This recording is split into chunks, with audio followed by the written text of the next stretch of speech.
Ja mislim da sam pronašao najprljaviji grad na svijetu. Je li ovo moguće, ljudi? Pogledajte kako Napulj izgleda. Znači, čim smo izašli sa glavnog kolodvora, dočekao nas je smrad, prljavština. Pogledajte ove cipele na glavnom trgu. Znam da je to taj kao neki štih i vamo tamo, ali budimo realni. Pa ne možeš tako živjeti. Znači, prljavština, ne znam šta bi rekao, da oni nemaju sad neki komunalac. Mislim da čak i Kuba bolje izgleda nego ovo, majke mi.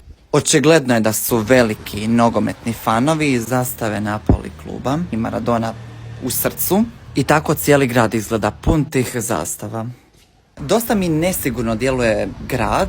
Primjerice, tražili smo neku pizzeriju jer je u Napolju navodno najbolja pizza i u Napolju je potekla prva pizza. I onda smo došli u neki kvart gdje je doslovno onako baš shady izgleda, kao da će nas progutati ti ljudi, pa smo onda morali kružiti, tražiti. Talijani su inače poznati kao grozni vozači, ali u Napolju je pješački kao da ni ne postoji. Vi ste za njih snađi se druže, pređi cestu. Doslovno mi smo prelazili i zahvaljivali čovjeku jer nam je stao na zebri. Pazi ti to. Thank you.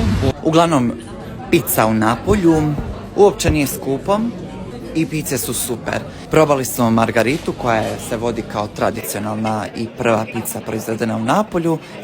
Ali ima nešto u tom gradu, taj neki štih. Vidite da ljudi tu žive nekako drugačije. Kada je nastala ova velika gužva ispred jedne pizzerije jer su ljudi dijelili pizza, vidiš koliko je zapravo taj pizza kult u Napolju i da kad dođeš tamo moraš jednostavno probati pizzu, jest pizzu.